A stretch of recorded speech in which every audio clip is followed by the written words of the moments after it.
Right. Yet more sardonic observations about humans and their religion by Lord Dunsany in Time and the Gods. This is with The King That Was Not and The Cave of Kai. And in the first story, The King That Was Not, it talks about this place where there is no king. That there's never been a king, never has been, never will be. The priests rule there. And then it talks about how the king commissioned sculptors to sculpt the gods, to come up with, and the gods of Pagana come down, because this is all the Pagana world, Pagana gods world. They all come down and kind of display themselves to the sculptors who sculpt these great, wonderful, beautiful statues for the king. And they are all gathered in an open spot where in front of all the sculptors is a big thing of gold, and behind them there's soldiers with their swords drawn at the necks of the sculptors. And then the sculptures are unveiled, and lo and behold, all the sculptors of the gods, all the gods have the face of the king, the beard of the king, the body of the king. And the king is pleased and gives them their gold and sends their riches and sends them on their way. However, who's not pleased are the gods, who take umbrage over this and say, a king of Averneth, I think it's Averneth, is it Averneth? I can't remember. They all have weird names. King of this area? No, there's no king of this area. It never has, never will be, never was.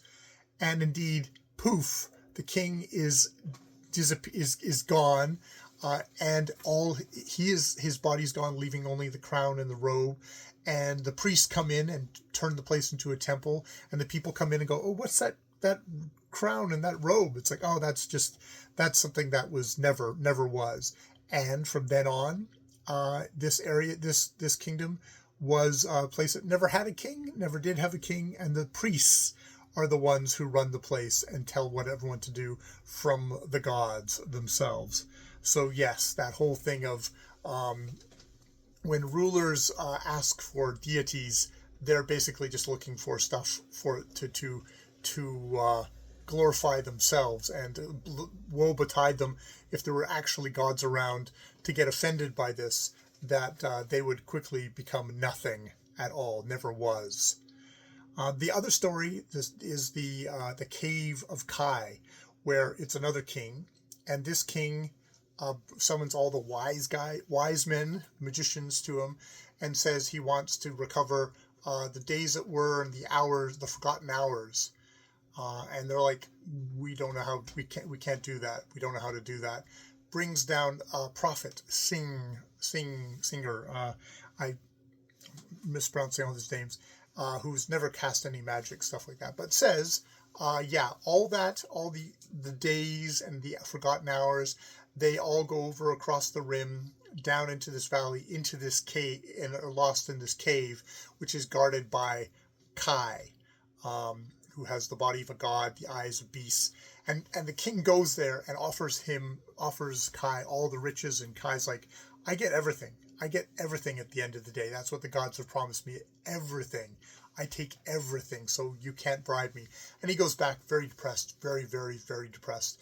But a harper comes, a singer with his harp comes, and says, I can reconjure those days. A bit of those days adhere to the strings of my harp.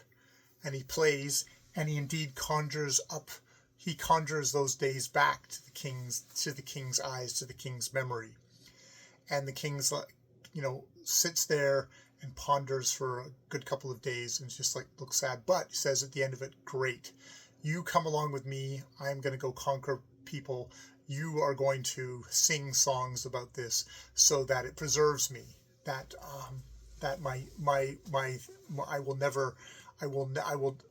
days will not go down to the cave of Kai. And indeed, that is what happens. Kai expects those days, but they never come. He has to make do with lesser people. But that the harper has preserved those days so that they live on for for as long as there's harpers there to sing the songs, I guess. So not forever and ever, but a good long way. Protect it from the clutches of Kai in his cave.